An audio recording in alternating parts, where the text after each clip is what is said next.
नमस्कार, सुप्रभात। बिहार में आप सभी का बहुत बहुत स्वागत है। मैं हूं आपके साथ सिरांधा शेखर। सबसे पहले बात बड़ी खबर की। सुप्रीम कोर्ट से सुशांत मौत मामले में सीबीआई जांच की हरी झंडी मिलने के बाद सीबीआई पूरी तरह से एक्शन में आ चुकी है। जल्द ही सीबीआई की एसआईटी टीम मुंबई जा सकती है। हालांकि इस बीच बृहन मुंबई नगर निगम यानी कि बीएमसी ने कहा है कि 7 दिन से कम समय के लिए मुंबई आने वाले सीबीआई के अधिकारियों को क्वारंटीन की जरूरत नहीं होगी। बीएमसी का यह बयान बेहद अहम है क्योंकि हाल ही में जब पटना के एसपी विनय तिवारी मामले की जांच करने के लिए मुंबई पहुंचे थे तो उन्हें क्वारंटीन कर दिया गया था। बीएमसी के उस फैसले के बाद उसकी काफी किरकिरी भी हुई थी। बीएमसी के मुताबिक सीबीआई का कोई भी अधिकारी अगर 7 दिन से कम समय के लिए मुंबई आएगा तो उसे क्वारंटीन होने की जरूरत नहीं होगी।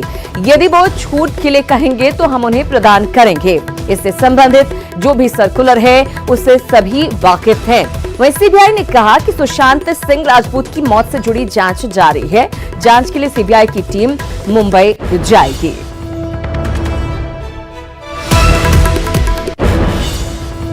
और इससे पहले सुशांत मौत मामले में सुप्रीम कोर्ट ने सीबीआई जांच को हरी झंडी दे दी, जिसके बाद सीबीआई एक्शन में आ चुकी है। सीबीआई की टीम जल्द ही मुंबई जाएगी और जांच की शुरुआत करेगी।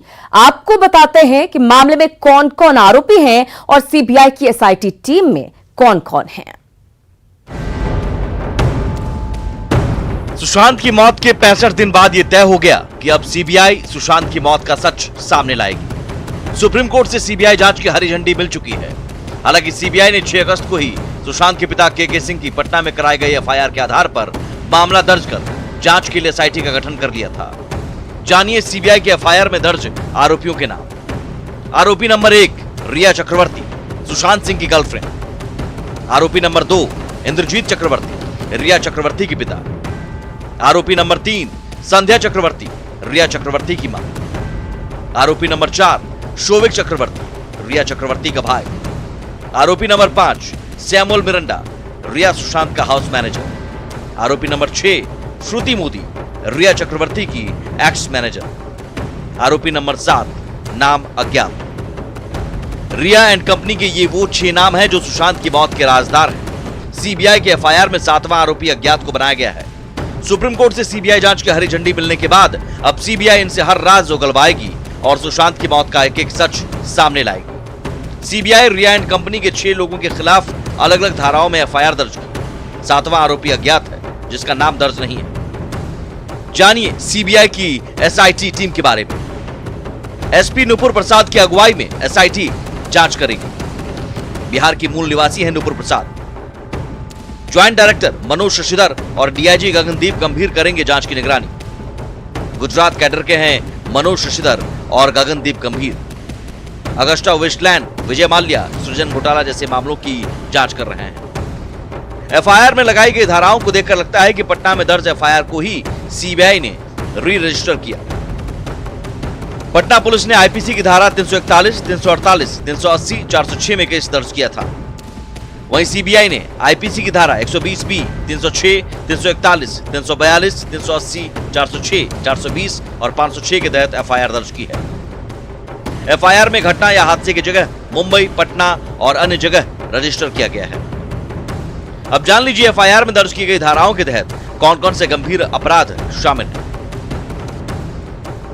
धारा 306 आत्महत्या के लिए मजबूर करना। धारा 341 गलत तरीके से बंधक बनाकर रखना। धारा 348 किसी बात के लिए मजबूर करना या संपत्ति का इस्तेमाल करना। धारा 380 किसी चीज को चुराना। धारा 406 भरोसे को तोड़ना। धारा 506 किसी को डराना धमकाना। धारा 420 धोखाधड़ी करना। धारा 120B आपराधिक साजिश रचना। जाहिर है सुशांत की मौत के 65 दिन बीत जाने के बाद तक खुलेआम घूम रहे सुशांत की मौत के गुनहगारों के लिए अब बचना मुश्किल ही नहीं नामुमकिन है। Bureau report, news 18।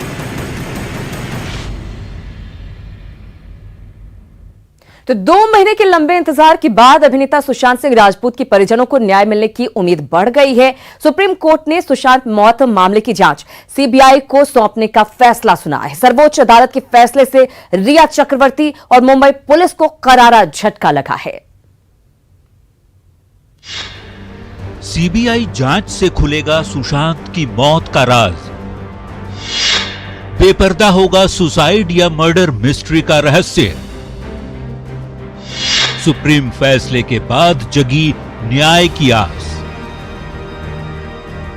अभिनेता सुशांत सिंह राजपूत की मौत के 65 दिन बाद परिजनों को न्याय की उम्मीद जगी है। सुशांत ने खुदकुशी की थी या फिर उसकी हत्या की गई थी, इस सच से अब पर्दा जल्द ही उठेगा, क्योंकि इस हाई प्रोफाइल केस की जांच अब सीबीआई ही करेगी। बुधवार को सुबह 11 बजे जैसे ही देश की सर्वोच्च अदालत ने रिया चक्रवर्ती की याचिका खारिज की और केस की जांच सीबीआई को सौंपने का आदेश दिया, वैसे ही ये तय हो गया कि बीते 2 महीने से जारी सस्पेंस पर से पर्दा जल्द ही उठने वाला है। बिहार के मुख्यमंत्री नीतीश कुमार ने न्यूज 18 से फोन पर बातचीत के दौरान बगैर नाम लिए महाराष्ट्र के कुछ नेताओं पर तंज कसते हुए कहा कि सुप्रीम कोर्ट के फैसले से ये साफ हो चुका है कि बिहार की ओर से इस मामले पर कभी सियासत नहीं की गई थी।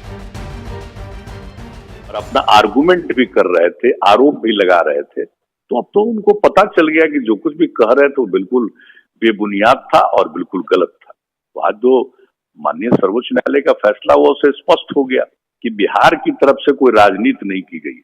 बिहार की तरफ से जो भी किया गया वो विधि सम्मत कार्रवाई की और सीबीआई सही मायने में ठीक ढंग से जांच कर पाएगी और मुझको पूरा भरोसा है कि यथाशीघ्र जांच की कार्रवाई वो पूरा कर पाएंगे और न्याय दिलाएंगे।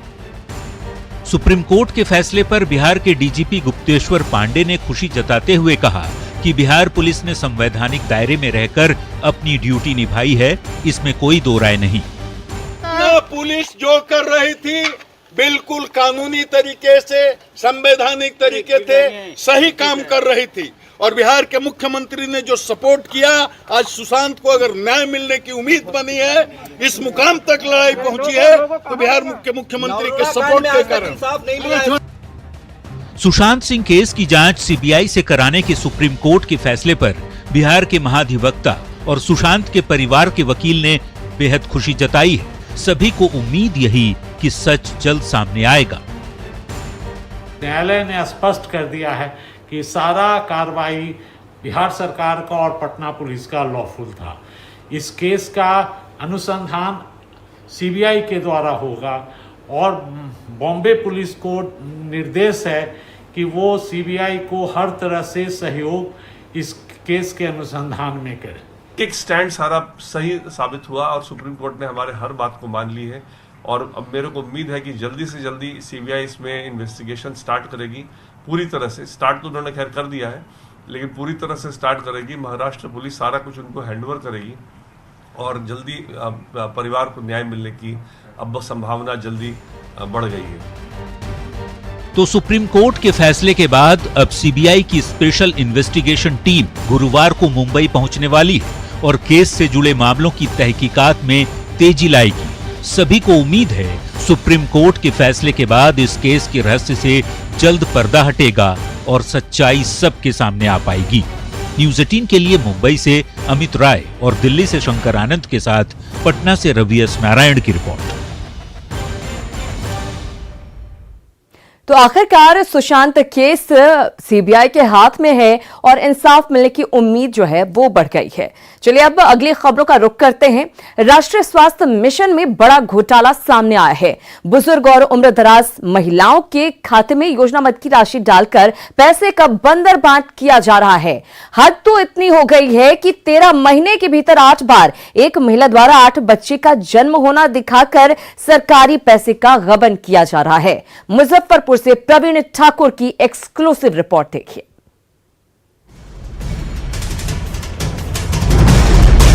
क्या कोई महिला 13 महीने में 8 बार मां बन सकती है? क्या कोई महिला एक ही दिन में 2 बार मां बन सकती है? क्या 68 साल की महिला 13 महीनों में बार बार मां बन सकती है? क्या सास बहू एक साल में 4 बार मां बन सकती है?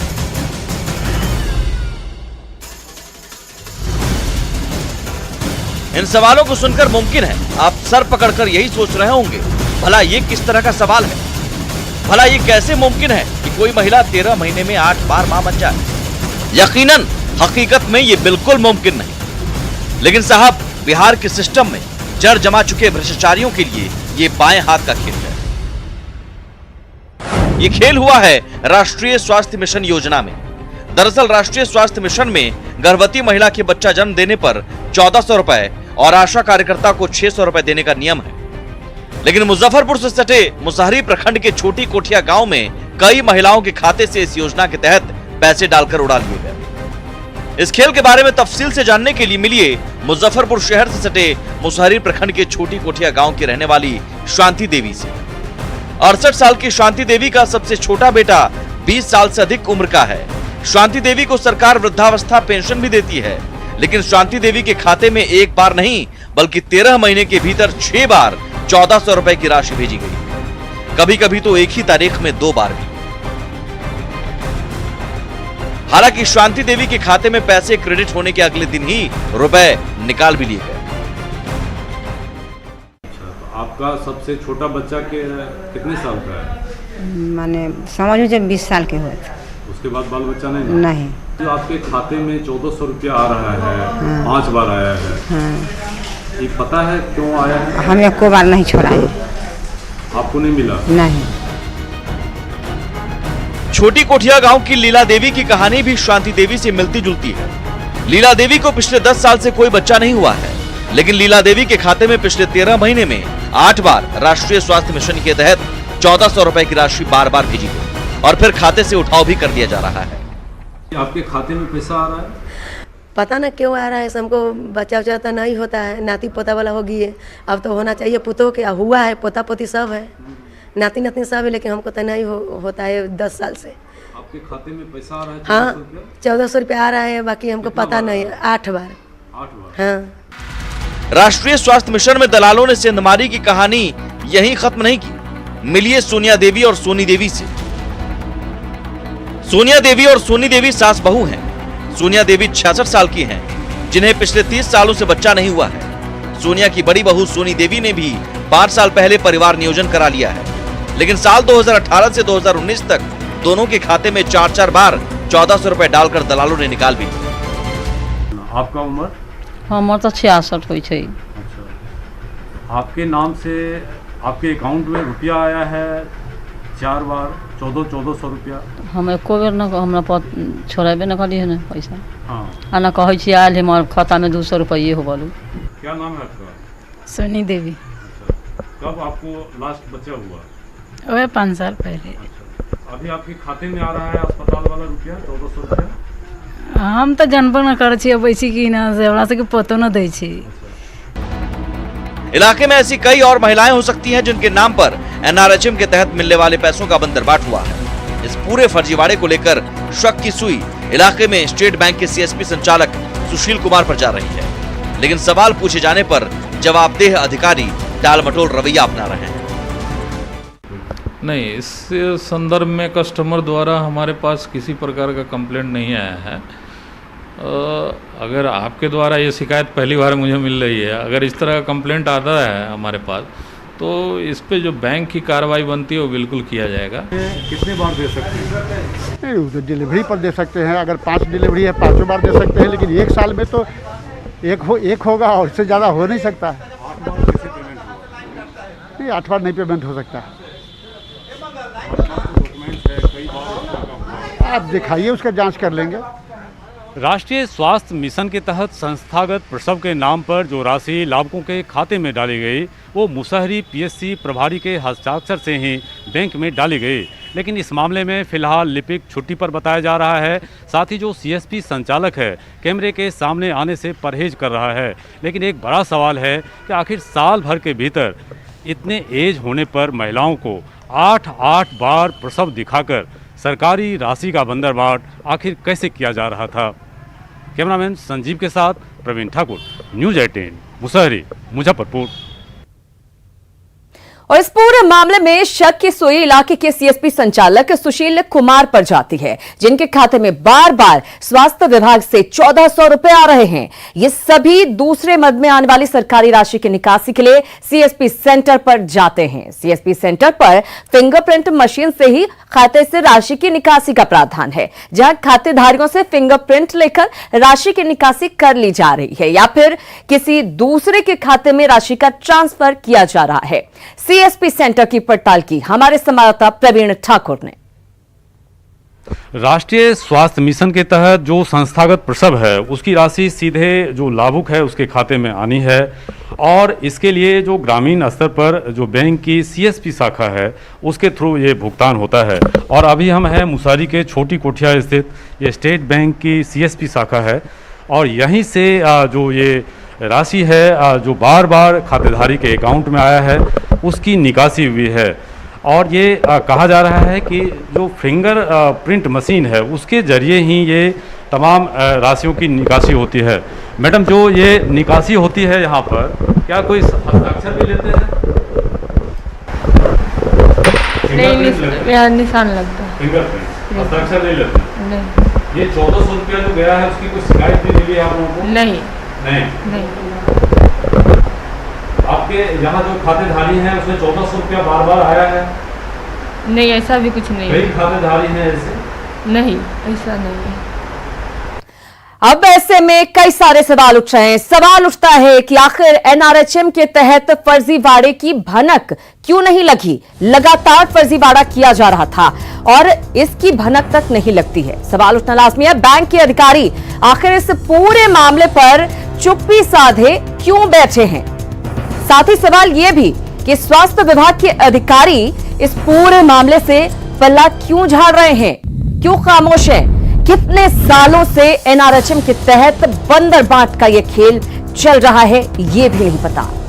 बड़े अधिकारियों की मिली भगत से तो कहीं यह खेल नहीं चल रहा, यह सबसे बड़ा सवाल है। क्योंकि क्या यह संभव है कि सब कुछ अधिकारियों की मिली भगत के बिना हो जाए। सीएसपी संचालक पर शक है, लेकिन अभी तक कार्रवाई क्यों नहीं की गई है, यह भी एक बड़ा सवाल है इस पूरे मामले में।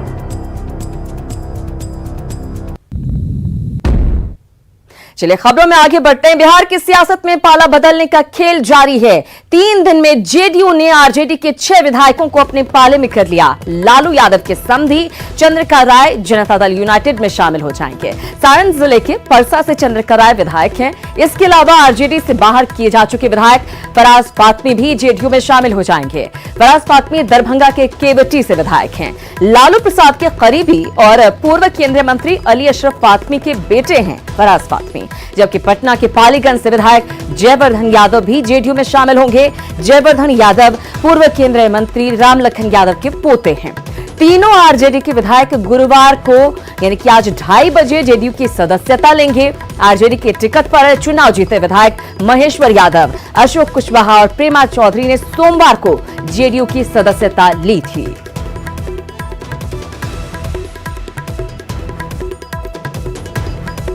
तो झटके पर झटका आरजेडी को लग रहा है। 3 दिन में आरजेडी को 6 झटके लगे हैं। अगली खबर की ओर रुख करते हैं। मुंगेर के सामुदायिक शौचालय के बेहतर प्रबंधन की झलक देखेगा पूरा देश। स्वच्छ भारत मिशन के तहत सामुदायिक शौचालय की कैटेगरी में मुंगेर नगर निगम के टॉयलेट का चयन किया गया है। इस मिशन से जुड़े मुंगेर के लाभुकों से प्रधानमंत्री नरेंद्र मोदी 20 अगस्त को यानी कि गुरुवार को वीडियो कॉन्फ्रेंसिंग के जरिए बात करेंगे। मुंगेर के चयन से यहां के लोगों में काफी खुशी है।